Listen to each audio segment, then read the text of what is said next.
Thank you. So I'm going to share my screen now.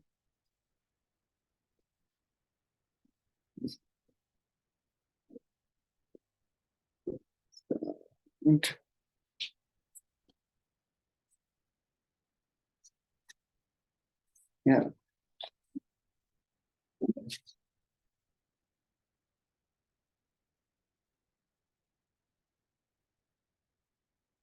Okay. Yes, you can see my screen now.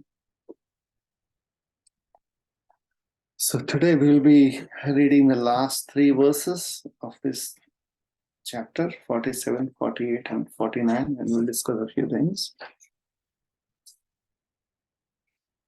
Om Namo Bhagavate Vasudevaya. Om Namo Bhagavate Vasudevaya. Om Namo Bhagavate Vasudevaya. Narayanam Namaskritya Naram Chaiva Narottamam Devim Saraswatim Vyasam Tato Jayamudire Nashte Prayeshu Bhadreshu Nityam Bhagavata Sevaya Bhagavati Uttama Shloke Bhaktir Bhavati Naishtaki. So, verse 47. Tishtavurmanayorishta Krishnam Tadguya Namibhi Tataste Krishna Hridaya Swashamam Prajayu Punaha.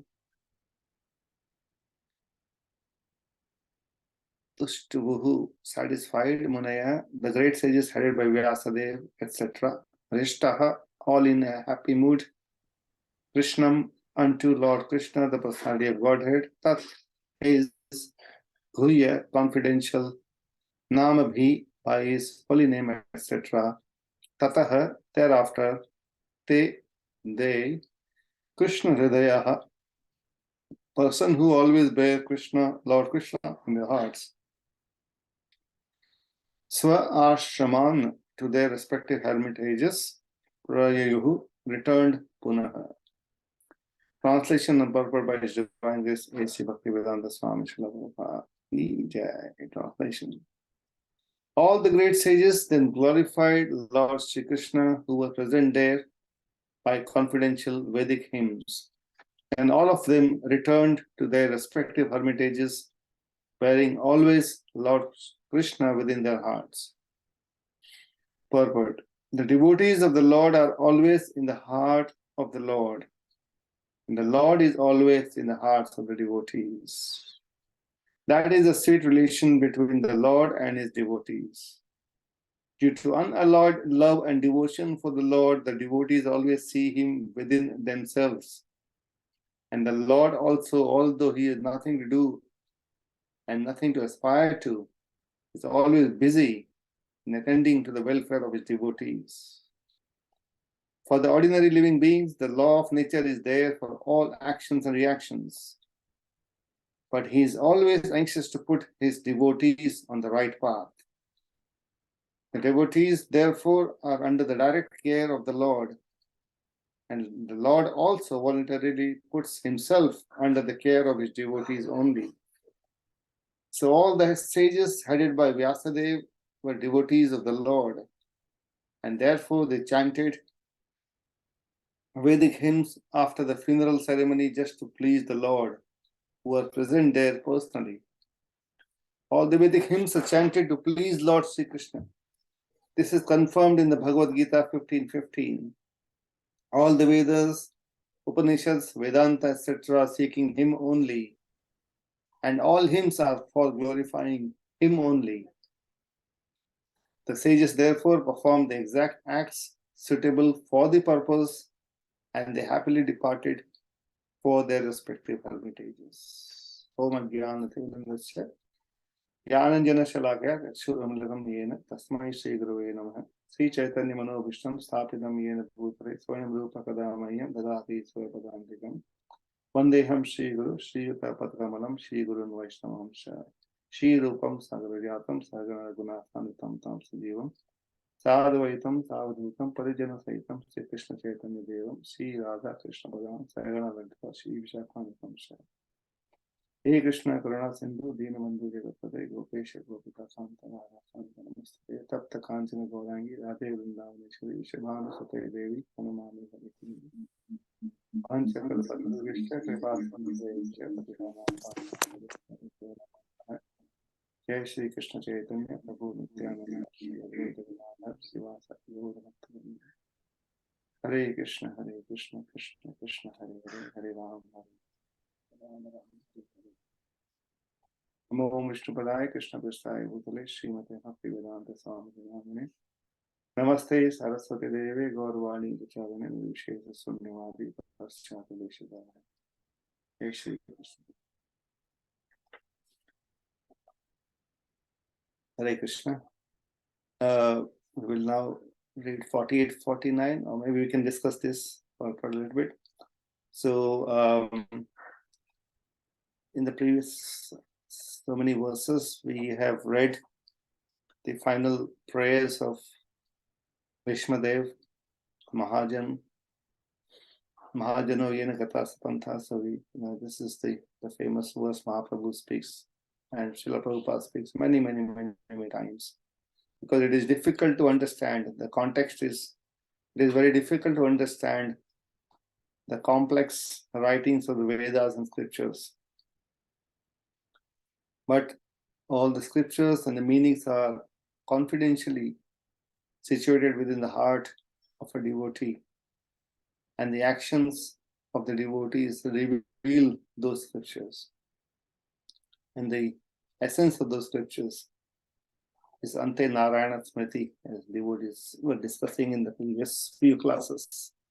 The perfection of dying. You can see that how a devotee leaves this material world, and someone like Bhishma leaves this world with his supreme Lord, Lord of all Lords, is standing right in front of him, and he could meditate seeing the Lord, and very personal prayers as to how he sees the Lord. So every devotee has that special relationship with the Lord, and this is the perfection of a sadhaka also, all the practicing devotees, that we develop a relationship with the Lord, and as we leave this material body, we leave with that memory of the Lord, or that thought, and when the Lord is not different from his names and pastimes. So whatever form or the name a devotee remembers, that surely he attains after his leaving the world after death. So Sutta Goswami from the previous few verses are now describing what happens after that. The funeral was completed. Yudhishthira Maharaj in the previous verse, I think, says the funeral was performed. Yeah, this is after performing funeral rituals of the dead body of Bhishmadev, Maharaj Yudhishthira was momentarily overtaken with grief.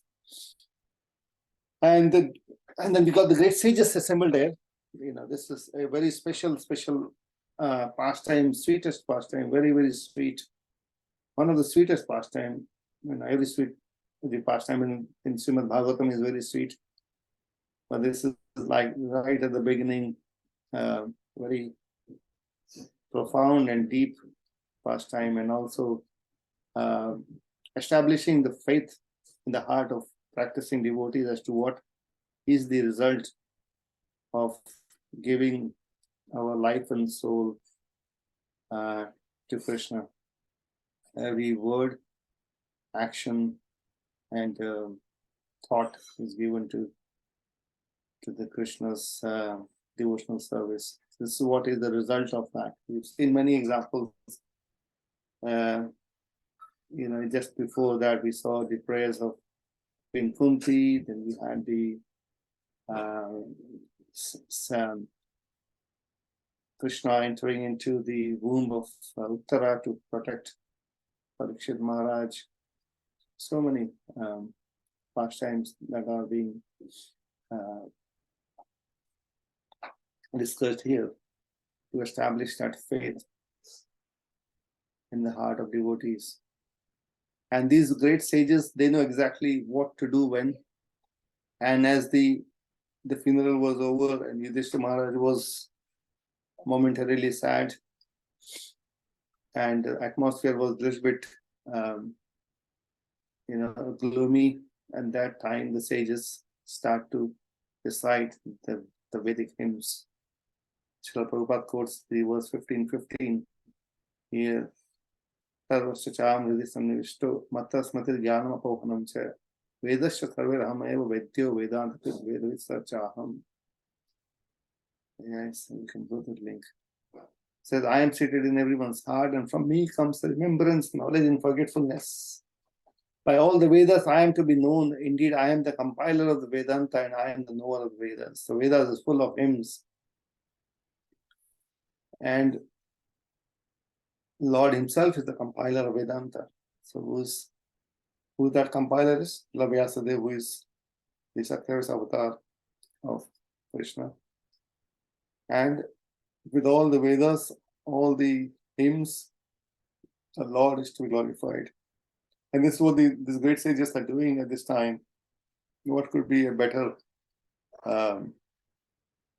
situation to sing the hymns of the Lord? Because it is established that only by the Lord's will that such beautiful pastimes take place. We've discussed many times. And Srila Prabhupada puts this point right in the beginning. The devotees of the Lord are always in the heart of the Lord. And the Lord is always in the heart of devotees. How sweet is that? That is a sweet relation between the Lord and his devotees. Go to the next verse. 48. Tato yudhishthiro gatva saha krishno gajayam pitaram santevama pitaram santvayam asa gandharim cha tapasvinim. Translation. Therefore, Maharaj Yudhishthira at once went to his capital, Hastinapur, accompanied by Lord Sri Krishna, and there he consoled his uncle and aunt Gandhari, who was ascetic. Purport. Would anyone like to read the purport? A small purport here.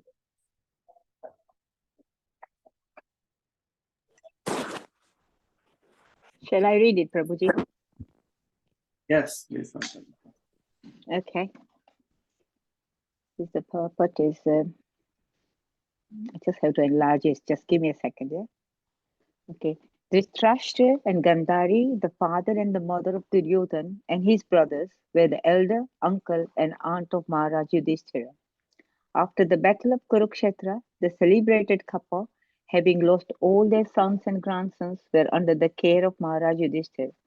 They were passing their days in great agony over such a heavy loss of life and practically living the life of ascetics. The death news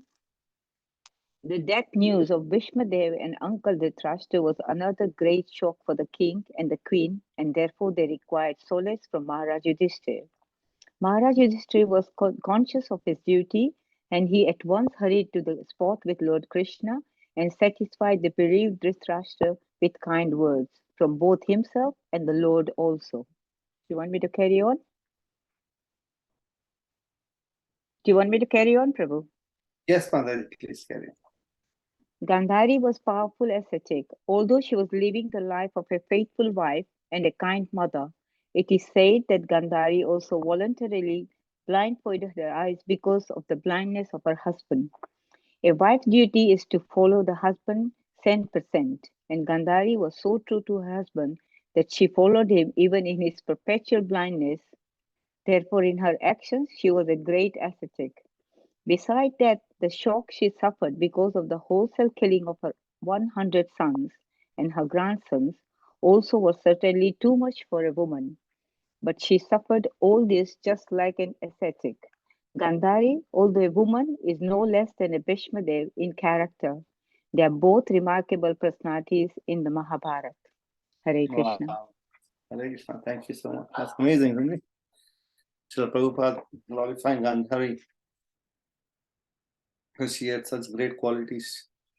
She was a powerful ascetic, so she had the eyes, but she voluntarily blindfolded herself blindfolded her eyes because of the blindness of her husband.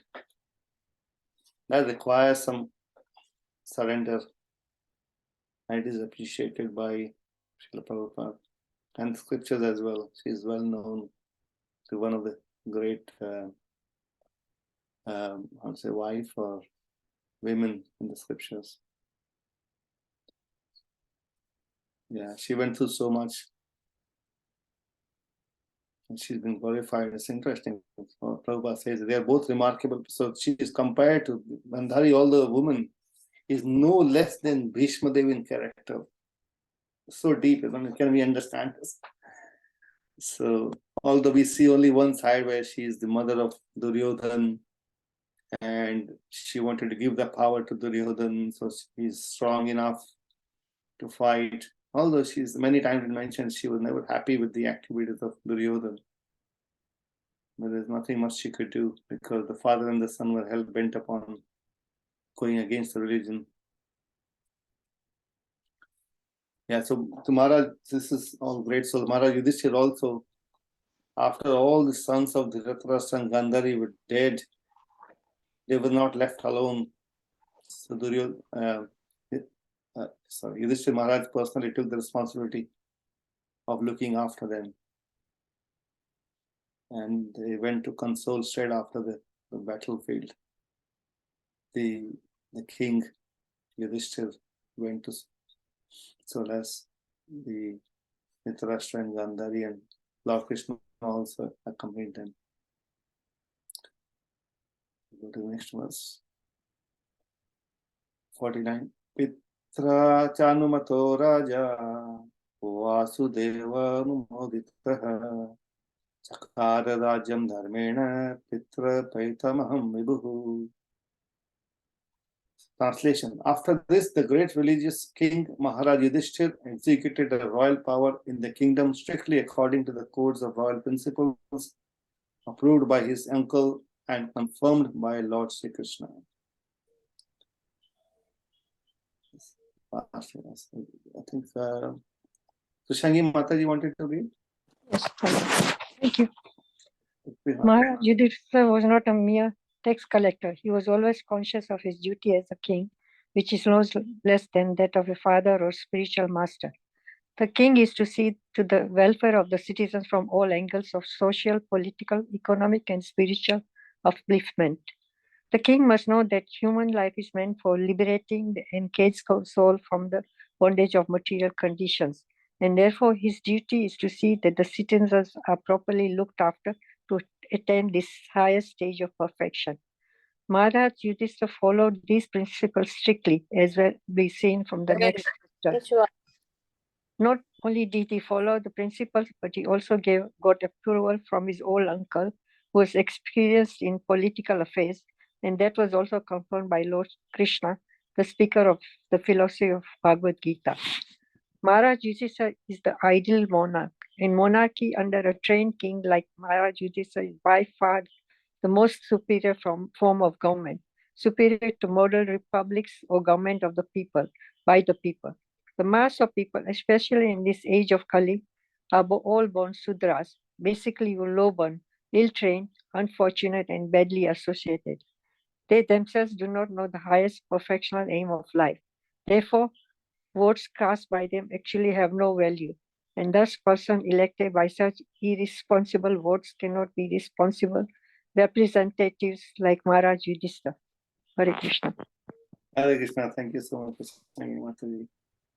Amazing point. First time when I heard this, I was really shocked. And Prabhupada narrates in Demon Crazy, the definition of democracy. The people, mostly Shudras, they don't know themselves what is good for them or us. We say we don't know what is good for us. And people go and vote. So what is the outcome?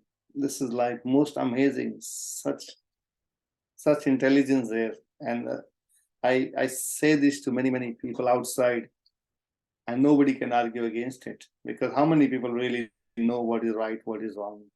How many people are learned in understanding, even whatever happens in the current politics, Brexit or no Brexit or this or that? how many people really understand or understood what is good and what is not good? But they were made to vote. They were made to decide the future of a country. This is what the outcome is in today's democracy. Everyone should be given equal rights, which makes sense in one way. But whether everyone is capable of making the right decision, making the right choice, that's not possible. This is amazing. So Maharaj Yudhishthir, after after the whole of this episode, Maharaj Yudhishthir as king executed royal power in the kingdom strictly according to the codes of royal principles approved by his uncle and confirmed by Lord Sri Krishna. So his uncle is who? Like, this is, who's the uncle here you're talking about? Dhritarashtra? Yes, Dhritarashtra, yes. So Yudhishthir has learned the Dharma Shastra from Bhishma Dev.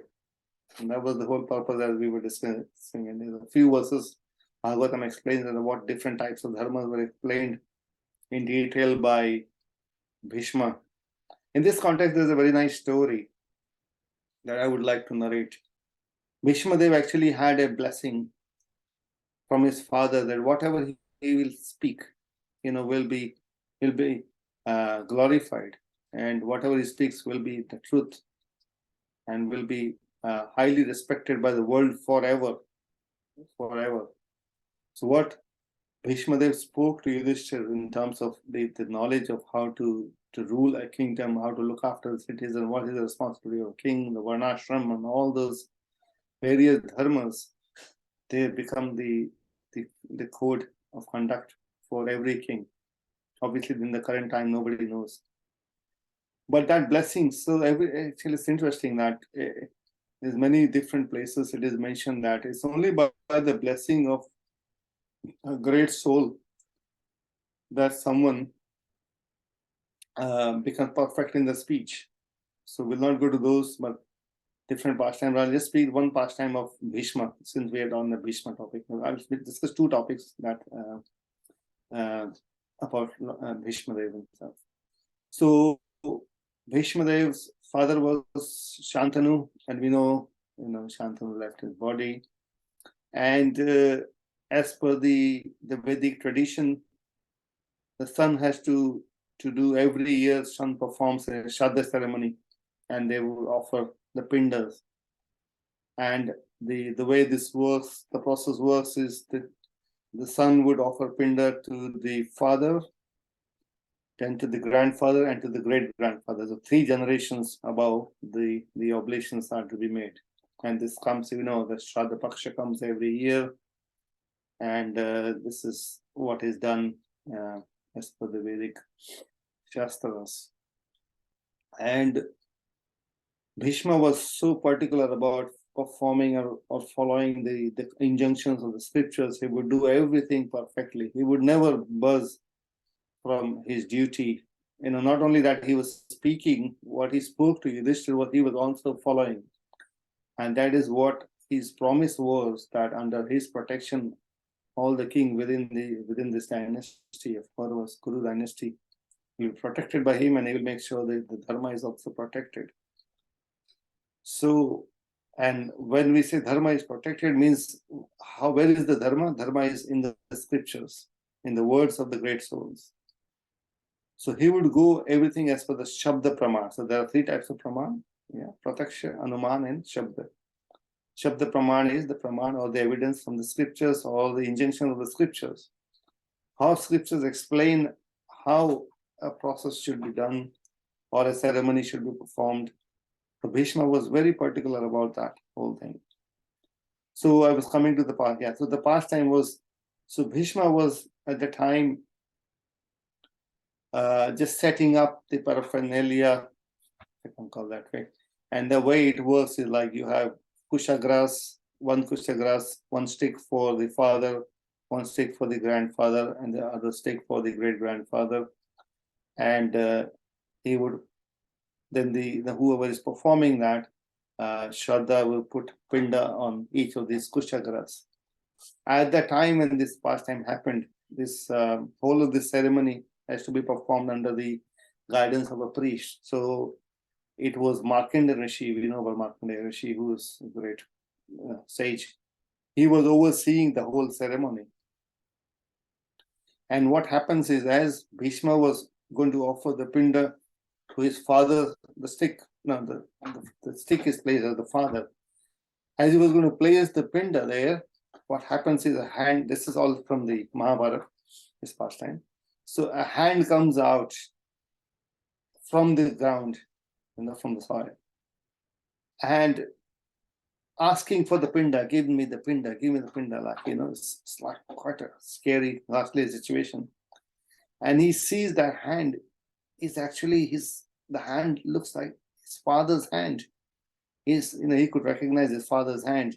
He had the same, the bracelet and the ring, and whatever he was wearing, they also wear this bracelet and ring and some armor or something. Everything was, exactly his father. So he could recognize this is his father's hand coming out, and he's offering the pinda onto the stick, and the hand is asking for it.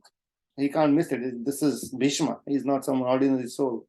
He couldn't miss it. It's definitely his father's hand, and asking for the pinda. And now Bhishma looks at the hand. He can recognize the hand, but he stops momentarily and starts to think as to, have I ever read anything like this in the scriptures, that when someone is offering the pinda, if the hand or if any of the forefathers' hand comes out, and then we have to offer the pinda to the hand.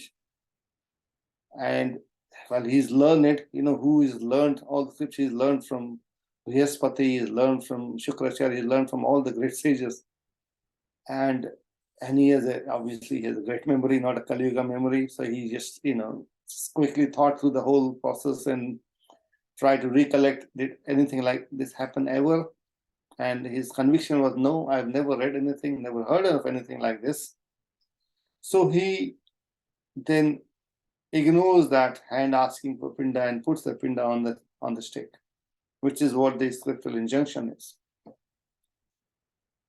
And at that time itself, his father comes, in his own body. And his father says, yes, it was me. I'm so happy. So his father was very pleased with what Bhishma did at the time.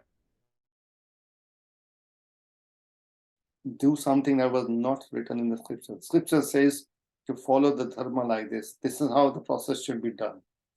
No hanky-panky, nothing. So even though, this is like a magic thing. And a lot of time we go out, we try to preach people, talk about Krishna, talk about Bhagavad Gita. Everyone that I've spoken to outside, mostly, I want to say everyone, most of the people, they say, you Hare Krishnas, you talk about Bhagavad Gita, you guys are really nice, good people. But you don't do lots of magic. Even someone challenged Prabhupada also about magic. He show me some magic. One of my relatives also keep telling me, what is the point? You're doing so much sadhana and, bhakti, but you're not able to show any magic to us. If you show me one magic, I will surrender. This is the general trend. Everyone wants to see the magic. Chamatkar ko namaskar. India, we speak in India. We do some chamatkar, then I will give you namaskar. It means if you perform some magic, then I will surrender. But this magic is not something that devotees actually look for. The devotees look for what is the Shabda Praman, what is the scriptural injunction. What's mentioned in the scripture is the truth. We have to follow that. So this is the power of Bhishma. So he never messed around in that aspect, and his father was so pleased with him. And that's when he gave the blessing also. And actually it is said in Mahabharata or some other Puran that's the time when his father gave him the blessing that he can choose his own death. So he cannot be controlled by death. So that was the blessing he received, and also the blessing of whatever he speaks. He will always be dharma, because he's always followed dharma.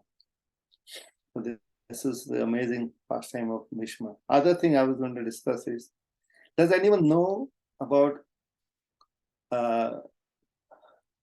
Bhishma Dev's personal prayers, what he used to pray every day?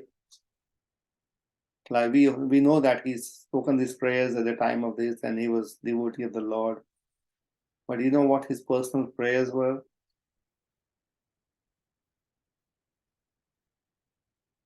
Any idea? I'm just showing something. No? Hare Krishna. Hare Krishna. Yes. He used to pray to Lord Krishna with a four-handed form. Yes. You know which prayer? No, sorry. Okay. So within the Mahabharata itself, and also it is said and also read. I don't have evidence everywhere, but definitely in the Mahabharata mentioned that he recited Vishnu Sahasranam. Has anyone heard of Vishnu Sahasranam? Oh yes, this is Yes, Sahasranam he composed when he was lying on the bed of arrows. Yes, Mataji. Yeah. And there's thousands names of Vishnu. 1,000 names of Vishnu, yes. Yeah. So this There's is one beautiful name that he gave to the Lord when the Lord carried this chariot wheel, and he called him Ratangapane. yes. That name he gave. Yes, that name he gave on there. Very nice, Mataji. Thank you. So what I'm going to do is, we got 5-10 minutes. I will read if devotees are okay. I have no, this is not the one. I will share from the one of our Acharya. You know, one of our Acharya who has written a commentary on Vishnu Sahasranam. What his name is?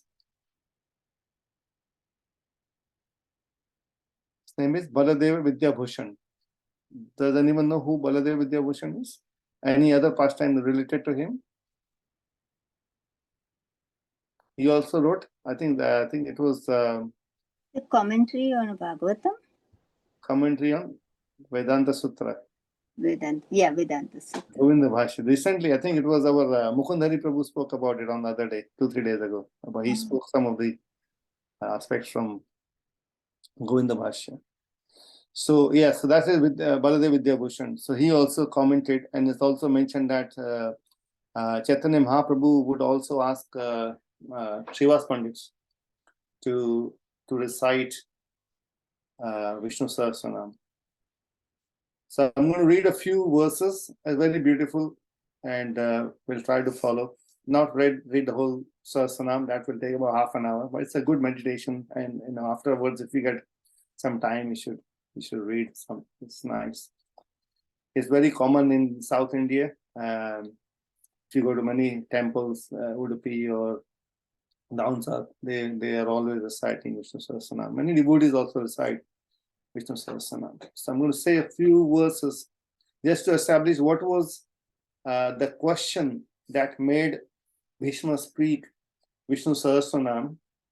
The questions were put by Yudhishthira Maharaj, and that's all recorded within the recitation of Vishnu Sahasranam. So, the Mahabharata was actually spoken by Vaishampayana Rishi. He was a disciple of Vyasadeva. Who did he speak to? As per the Mahabharata, he was speaking to Janmajaya. So I'm going to read quickly. Vaishampayana vacha shutva dharmana sheshena pavanani cha sarvashah yudhishthira santavam shantanavam punar evabhyas bhashata.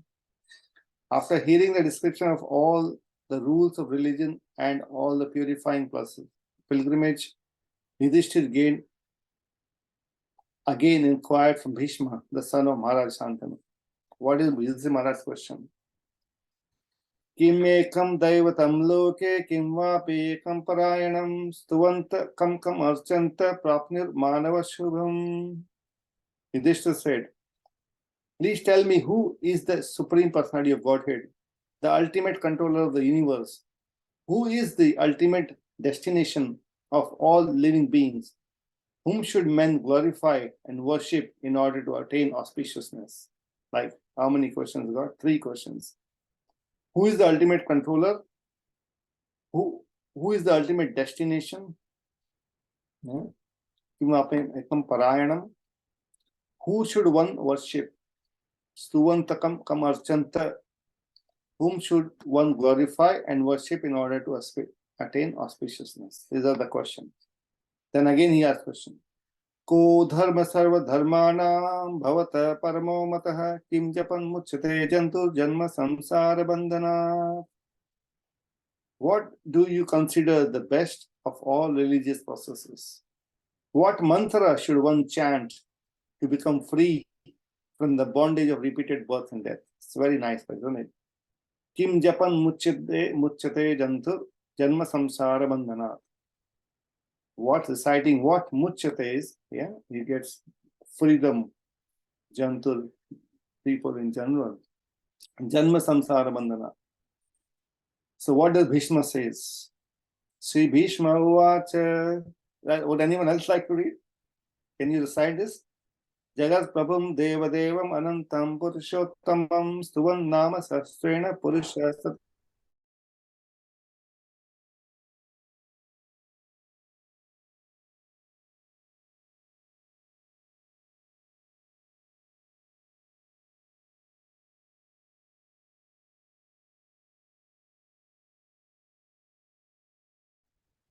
Bhishma said, so what we Jagat Prabhum Deva Devam Anantam Purushottamam Stuvan Nama Sahasrena Purushasat. Bhishma said, the Supreme Personality of Godhead is the controller of all moving and non-moving beings within the universe. And he is the worshipable master of all the demigods. His transcendental forms and qualities are all unlimited. And he is the best of persons. One should always enthusiastically glorify him by chanting Vishnu Sahasranam. Yes, would anyone like to read this now? You prefer Hare Krishna, can I try? Yeah, please. Okay. Tamevam chartaram nityam bhaktya purusham avyayam jayam stuvan namastyam cha yajamanas tameva cha. Very good one. Thank you. Read the English. With great faith, the devotee should worship the Supreme Personality of Godhead, Lord Krishna, whose forms, qualities, opulences, and pastimes are all eternal and transcendental. The devotee should glorify him continually, meditate on his transcendental form, and offer obeisances by bowing down before him. Yeah. Anyone else who would like to try? X6? I can continue, Prabhuji. Yeah, okay. No one, yeah. Go on. Anadhinidhanam Vishnum Sarva Loke Maheshwaram Lokadyastram Suvam Nityam Sarva Dukhatiko Bhave. Thank you. There was never a time when Lord Vishnu first came into existence, and there is no time in the future when he will cease to exist. He is the supreme master of all planets, all living entities, and all the demigods who control the universe. He is all-pervading, all-knowing witness who sees everything. A person who regularly glorifies him becomes free from all material miseries, and in that liberated condition becomes full of transcendental bliss. Wow, there was never a time when Lord Vishnu first came into existence, and there is no time in the future when he will cease to exist. He is always there. Anadi Nidhanam Vishnum Sarva Loka Maheshwaram. He is the supreme master of all the planets, all living entities, all the demigods who control the universe. This is all Bhishma speaking. So this is how Bhishma is Mahajan. So there are so many aspects to a Mahajan. We understand that how a Mahajan is always glorifying the Supreme Lord with so many beautiful words and recitations. And other aspect of Mahajan is they are setting the example. See, so there was nothing. If you see, like, what was Bhishma Dev's association, if you like, was the situation any favorable to him? So what he had to deal with all his life, deal with Dhritarashtra and Duryodhan and Shakuni and all that, and he's a devotee, and his heart is always burning with the desire to put Yudhishthira on the throne, and he used to fight on the other side. So there was nothing favorable. This is Mahajan life. But the beauty of this, the great souls, is that they're always absorbed in Krishna's devotional service and thoughts and words. Yeah, so we go. There's some more. I mean, this is all on the ISKCON Desire. If you want to read the whole translation and purport by Baladev Vidyabhushan. But we'll go text 7. Brahmanyam sarvadharmagnyam lokanam kirtivardhanam lokanatham mahadbhutam sarvabhuta bhavodbhavam. Lord Vishnu is the protector and well-wisher of the Brahmanas. Aware of all principles of religion, the Lord who expands the glory of his devotee, the supreme monarch of all planetary systems, full of all opulences, and the original father of Brahma, Shiva, and all living entities. And some more verses spoken by. Yes, sorry, Mata. Yeah, you read now. Hare Krishna.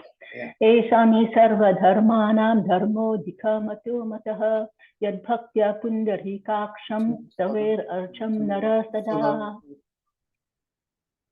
Yeah, please read. I think that the best of all spiritual activities is to continuously and devotedly worship lotus-eyed Lord Krishna by reciting prayers, glorifying him, and describing his holy names. Yeah. And then the text 9. Paramamyo mahatteja, paramamyo mahattapaha, paramamyo mahadbrahma, paramamyo parayanam. Yeah. Lord Krishna is the Supreme Personality of Godhead. He is supremely powerful and splendid. And it is from him that the sun and other luminaries derive their splendor and heat. He is the ultimate shelter of all living entities. He is partially manifested as a Brahman effulgence. Yeah. Yeah, read one more. Pavitranam pavitramyo mangalanam cha mangalam devatam devatanam cha bhutanam yo vyayapita. Lord Krishna is the most purifying of all purifiers, and it is he who gives the power to remove sinful reaction to the Ganges and other places of pilgrimage. He is the most auspicious of all auspicious personalities, and it is he who gives to Ganesha and others the power to remove obstacles. He is the most worshipable person, superior to Brahma and all the demigods. He is the eternal, original father of all living entities. Yata sarvani bhutani bhavanti adiyugagame yasmin cha pralayam yanti punar eva yugakshaye. All living beings come from Lord Krishna at the beginning of creation. They are maintained by Lord Krishna while the creation is manifested, and they enter into him again when the creation is destroyed.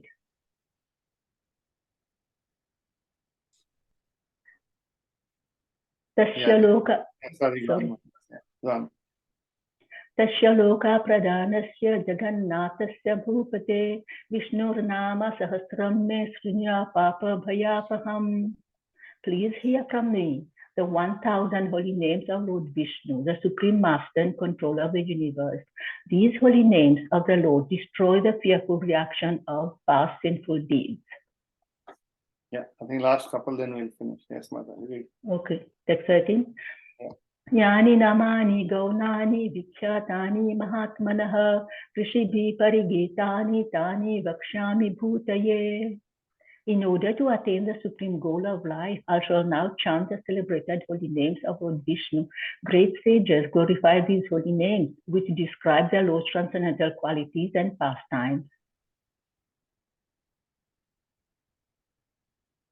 Yeah, now the 1,000 names starts. I think this is something maybe we can do in our own time, because there will be another half an hour at least. A very sweet Vishnu Sahasranam. This is the glory of Bhishma Dev. You know, there's so many beautiful aspects to his devotion to the Lord, his surrender, and his exchange of mellows, viraras, we have discussed many times. Thank you so much, devotees. Now it's 10 to 9. So any comments, questions, or realizations what I would like to share? Hare Krishna, Prabhuji. First, you said that Prabhupada he compared Gandhari to Bhishma Dev.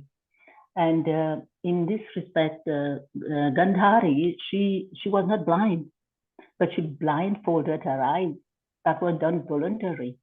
And Bhishma Dev, he was a great Mahajan, but still and he was a Kshatriya, and it is very, very difficult for Kshatriya to live without woman.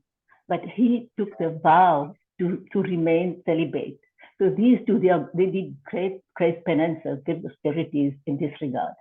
Very nice. Coming to this Vishnu Sahasranam, there is many people like Vaishnavarmanya, and then Yudhishthir, and then we will see Arjun, we will see Lord Krishna, we will see Sanjay, and at the end we will see the Lord himself talking, and plus we see Parvati Devi. She is telling Lord Shiva, she says, this Vishnu Sahasranam is too long, and in the Kali Yuga, my children will not be able to remember this. So give something that my children will be able to remember the Lord.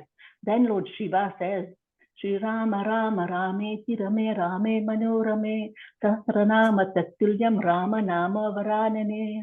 So he says, only if you recite this verse 3 times, it will cover the whole Vishnu Sahasranam. Yes. Hare Krishna. Hare Krishna, yes.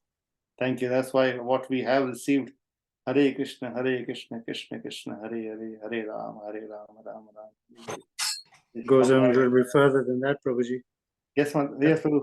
That is explained that, as Mataji said, Lord Shiva explains that 3 names of Lord Ram is equivalent to 1,000 names of Lord Vishnu. And then he further goes on, yes, that 1 name of Krishna is equivalent to 3 names of Lord Ram. Yes, Lord Yes. Ram. Yes. So, Thank you. 1 name of Lord Krishna is equivalent of 3,000 Vishnu Sahasranams. Yes, amazing. So it is so potent what our parampara have given to us, and we take it lightly. We sometimes forget, but it is so potent. Yeah. There is also one other. You brought up a beautiful point. You mentioned about Prabhupada was asked about this doing some magic. Magic. Yeah. He actually responded to that question. Yes. And he said, "These are my magic." He pointed Yes. out to his devotees and saying, "Look, I've made these hippies into happies." Yeah. Yeah, that is my magic. That is the I think magic. he responded to that. That was very nice. So, yeah. Yes. So yes, thank you for reminding that. I was thinking to speak that question. It's not sure the time. Yes. One other last point, which is a nice point, which maybe you can clarify a little better than I. So Gandhari and Bhishmapita are used as great souls for following the dharma. But Krishna also arranges through his pastimes. These great souls is, of course, they are great souls, but they also use to demonstrate, no matter how great a soul you are, no matter how much you are following dharma, if you are blindly following it, not keeping the higher dharma, which is Krishna, keep pleasing Krishna, if you've forgotten that, then that will lead to your downfall, as it did in apparent. Of course, it's a soul Leela. Bhishmapita, there was no downfall as such, but nonetheless, it was part of the Leela, as with Gandhari. Because she had ultimately blind following. She was following her dharma strictly, but she was following the wrong dharma. Yes. Ultimately, because she wasn't doing what would please Krishna. So that's something we should remember, that dharma is important, but pleasing Krishna is more important. So that is the true dharma, to please Krishna. Very nice. Yeah, thank you for a wonderful class, Prabhuji. Sorry for thank you. No, thank you for raising, very beautiful points. Very nice churning. And I was, yeah. I mean, this is amazing, Bhishma's whole pastime. And there are so many aspects. So I thought today we just discuss Vishnu Sahasranam. I wanted to go through the whole it's time. But everyone, I think you should read. It's very beautiful. Many names of Krishna, Vishnu, and this commentary from Baladev Vidyabhushan, because it's Acharya who's spoken. Prabhu, you got hand raised? Hello, Prabhu? Or maybe the old one. Yeah. Okay. Yeah. So yes, Krishna Mataji.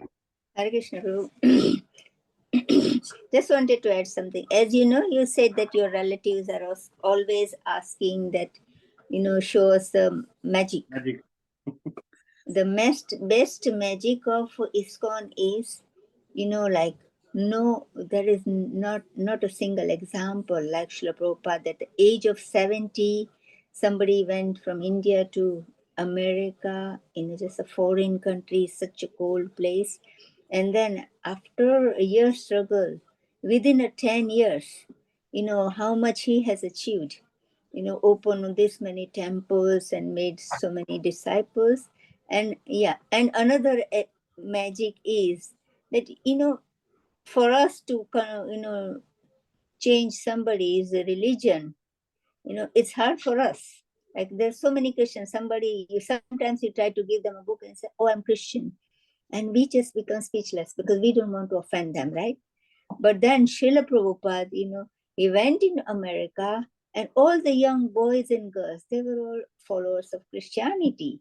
But then how they accepted, the Vaishnavism. So that is our biggest miracle. Nobody else has done in our, what you call history. Yes, Mother, absolutely. So many magic there. There's so much we can speak. So Prabhupada just went once to Moscow, right? And he met one individual. True. Yeah, and how somehow they smuggled one Bhagavad Gita, and how Prabhupada, I can't remember how many, maybe I think 2 days, maybe he met him and spoke to him. And then after this, now where is Srila Prabhupada's disciples, they are just amazing, devotees. If this is not magic, what is magic? That's magic. That's the biggest magic, isn't it? Yes. And once, I was reading Back to Godhead, and Srila Prabhupada, he went to Moscow first time, and there was, the guard, one guard, they were on the duty, and when Srila Prabhupada walked from there, he found it something so amazing that he could not take his eyes off until, because the guards, they cannot move. But until his eyesight gone, like he was just kept on watching and watching him. Because he just like, he saw something like effulgent or something. And then afterwards, I think he came in contact with ISKCON, Back to Godhead or something, and then he came. So, so just a first sight, but those all, I always consider that those are very special souls, and that's why they can straight away recognize who Srila Prabhupada was at the time. They are indeed, Mataji. We were not that fortunate, but those we are. Prabhupada Leela is in a way, the books, he's always there, but yes, personally, we never had a chance to meet him. Yes, that's nice. Thank you, Mataji, for sharing. Anyone else would like to share? Very nice devotees are sharing so many nice things. Okay, I think it's nearly 9. Thank you so much, devotees, for being here on Saturday evening. Santhara Srimad Bhagavatam ki jai, Srila Prabhupada ki jai, Vishnu ki jai, Vancha